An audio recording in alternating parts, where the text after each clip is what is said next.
to another Huawei European Talk. Today our guest is Dr. Alex Grech, Director of the Commonwealth Centre for Connected Learning. Hello, Alex. Hi, Angeliki. Haven't seen you for a while. Nice to see you again. So today's discussion will be about the importance of digital skills and how organizations work together to tackle digital skills mismatches and gaps in Europe. I know that recently you authored a report about the digitalization of vocational education training and skill systems. So I would like actually to elaborate a bit more and tell us, why do you think that digital skills are important? Yeah, digital skills are important because in a way they underpin so much of how modern work is conducted and also how we manage our lives and increasingly how we manage our identities. I mean, digital skills really are probably essential skills, that's what we should call them. Within the kind of context within which I operate in Europe, digital skills sometimes are also called digital competencies. In fact, there are many reports, if you Google that, digital competence frameworks became something de rigueur, for instance, for the EC to publish over the years. I mean, if I were to look at, for example, the definition from UNESCO, it says that these are skills that we need to use digital devices or communication applications or networks. I think there's a key word, though. It's both to access and manage information. And I'd like to keep this word at the back of your mind, information. If you look at skill sets, normally digital skill sets are important because there are two sets. One is very foundational digital skill sets. So let's say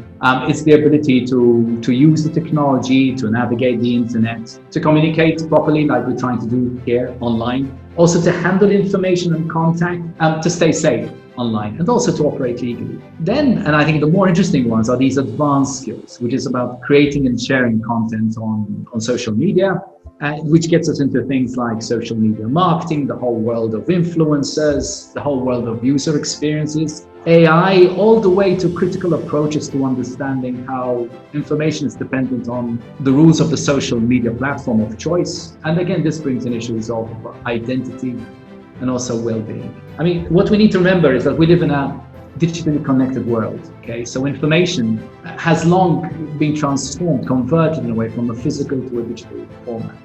So if you think of the times we're living in now, in the COVID world, when we're encouraged to both socially distance, and work and learn online, even create value online. Think of all the old business models which are being destroyed and the likelihood of needing to lever on digitization to improve business processes, let alone add the challenges of whom can we trust, whom not to trust online when it comes to information. I mean, that gives you an idea of why digital skills are needed now by all citizens, and whether people engage on a foundational basis or an advanced basis. Digital skills are now associated with things like digital innovation, digital adaptation, and digital transformation. These are many big words. It's essential skill sets. That's what we're calling. Digital skill sets are skill sets that are needed in the home and in the boardroom. Thank you very much, Alex, for these interesting insights. I would like to know, you mentioned a couple of digital skills, but I would like you actually to name 3 important skills that everyone should have nowadays. If I had to look at the skills which are most important right now, I'm assuming most people have a foundational technology skill. We all know how to use our mobile phone, and I guess even use things like, these conferencing tools. I think the most important skill right now, which I can associate with this moment of change and deep transformation, and when I'm saying transformation, from the little small changes to the changes being done right now by nation states, I would hark back to the need for truthful information in challenging times. And this is something called digital literacies, okay? So these are the skill sets, the critical skill sets that we need to both use information which is served to us online, but also create content ourselves and know how, when, and where to use this content, who to share it with. And I think also understand the rules of the platforms that we use, okay? From the various Facebooks to the TikToks of this world, okay? So I would say the most important digital skill we need right now is digital literacy. That's the word. One of the challenges that nowadays we face in Europe is the gap between the education and the digital labor market. In this context, do you think that the digital skills gap exists in EU, and in general, how will you describe this situation currently? Yeah, this has been ongoing in a way. I think even in terms of the terms, as I said, you look at the term digital skills, which the EU in a way repurposed to digital competencies. I mean, just thinking about it, on one side you've got, the affordances of digitalization, okay? So all this emerging tech, the internet, mobile devices, open education resources, for instance, okay? The options for all of us to learn online. And then think on the other side, you've got the technical, vocational and educational and training sector, this TVET sector, it's called, okay? And in Europe, it's almost like you've got what is provided on one side, and on the other side, this sector, and in which you have various stakeholders, okay? So you've got the education and training institutions, students, the labor market, social partners, the government. All of these different players have very different expectations of what they think digitalization is all about and what they want out of it. And in a way, this is what the report that I co-wrote with Anthony Camilleri for the ILO and UNESCO tries to dive into. And what we found from interviewing many policymakers, but also people in business, is that there's a huge difference in a way in terms of low level, what you can do with very low level technologies. In a way like these, we're using Zoom, for instance, at the moment. But as you get into more sophisticated technologies, a lot of people get lost by the wayside. And the people who are lost by the wayside are not necessarily people who are not necessarily clever or even educated. One of the challenges there are is that, and this is what the pandemic has revealed to us, is that when people were forced to go into emergency online education, the biggest fears came from the education sector. Teachers who suddenly had to admit that they were not comfortable, in front of a screen, interacting in front of a screen, or even trusting the screen as a medium. So does the digital skills gap exist in the EU? Yes, it is deep. And just having access to the technology is not enough. It's knowing how to use the technology mindfully, which is missing because we are not really taught that at school. It's assumed that just because you've had technology all your life, you know how to use it mindfully and practice. We don't. What trends do you see when you look at the adoption of digital skills? So what kind of skills people need to acquire in order to cope with the digital transformation? I don't want to get too technical. And in fact, I want to start from the idea that digitalization changes the way we work, the way we create value, the way we create things in a way, even the way we live, maybe even the way we fall in love. Okay, so we need to start from that in terms of trends. But if we want to focus a bit on, because skills are associated with the labor market, there's a word called Industry 4.0. It's a buzzword.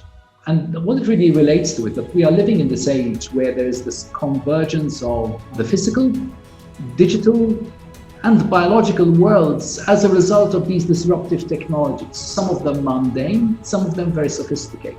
And if you had to look at this has created issues that a lot of technology companies, presumably even Huawei, are trying to look at. Issues related to the interoperability of technologies, issues related to virtualization. I mean, think in terms of even backgrounds, okay? That I am here in my home right now in Malta, but I could have put in a fancy background and pretended I was somewhere else. Issues related to decentralization. I mean, here I'm thinking of specifically things like the blockchain, for instance, where it is possible that we move away from the idea that technology belongs to one entity or one state, but it's actually decentralized. Issues related to real-time capability, issues related to modularity. And I guess emerging technologies are really contributing to the future of production. And this is where I think we're at this interesting phase in our lives where things which used to be, in a way, in the academic sphere, augmented reality being one of them, virtual realities, I mentioned the blockchain in my country, for instance. Every single child aged 15 or 16 has a certificate which is notarized on the blockchain. Now that seems like something which would not be happening in a small island state like Malta. That happens as default, okay? But so there are many areas, I guess, in terms of emerging tech, which are now starting to have an impact on our lives. I mean, think in terms of 3D printing, for instance. When COVID happened, one of the first initiatives I saw happen was one IT company started producing shields, face shields for people using 3D printing, and these were available within weeks, for instance. So I think there's elements of, where the future of production is in a way being fast forwarded, becoming the now. And then I think the other issue is this issue related to learning. So when, in terms of trends of looking at digital skills, the pandemic has forced distance learning, assessment, simulation, flipped classrooms, even gamification, for instance. But suddenly things that we used to think were in the realm of something which is going to happen tomorrow, we were forced to look at these things today. And that is something which I think is very interesting. So it's all ongoing right now. The crisis actually holds promise for digital skills to become needed. I know you have cooperated with major organizations like the European Commission and more specifically digital employment, social affairs and inclusion, but also with the International Labour Organization in the context of this report that you just published together with them. So in this context, I'm sure that you have great insights regarding how digital skills in general contribute at reducing unemployment, but also at the same time how they can drive economic growth.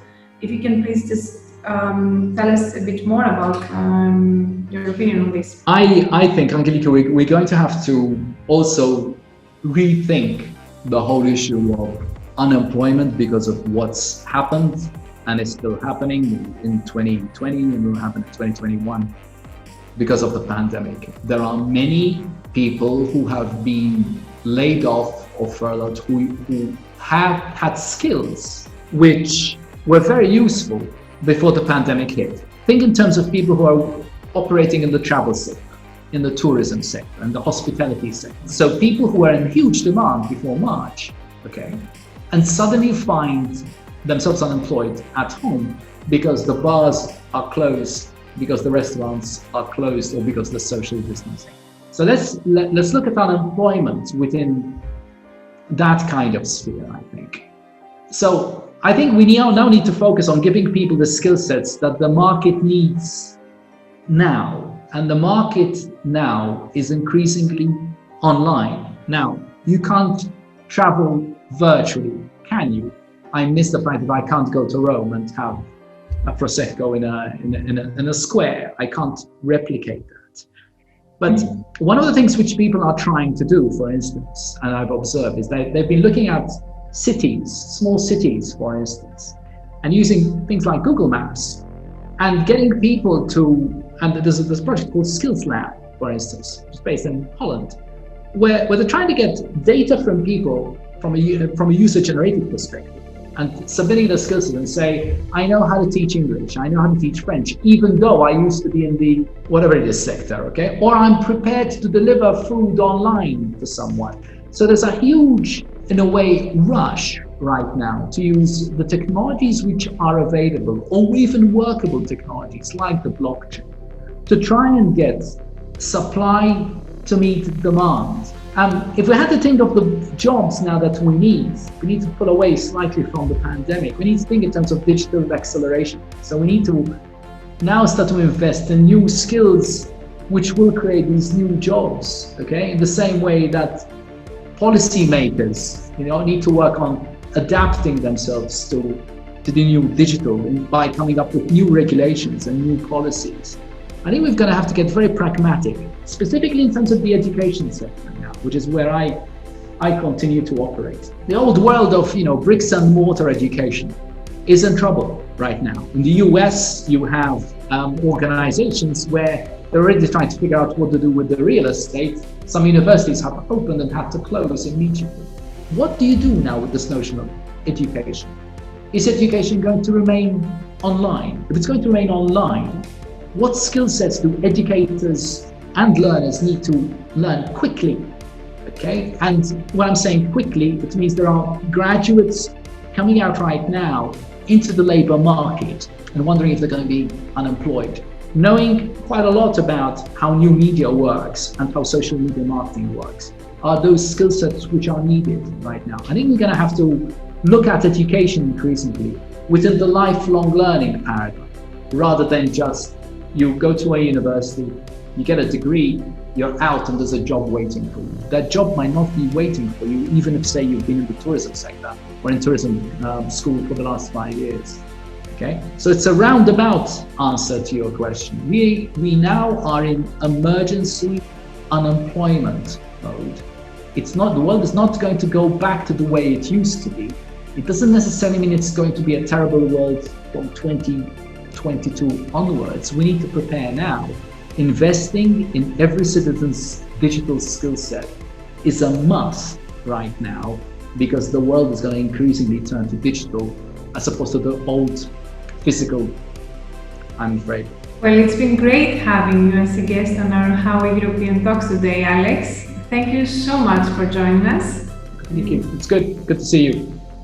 That's all for now. I hope you'll join us next time for a new edition of Huawei European Talks. In the meantime, why not follow us on Twitter at Huawei EU. Bye for now.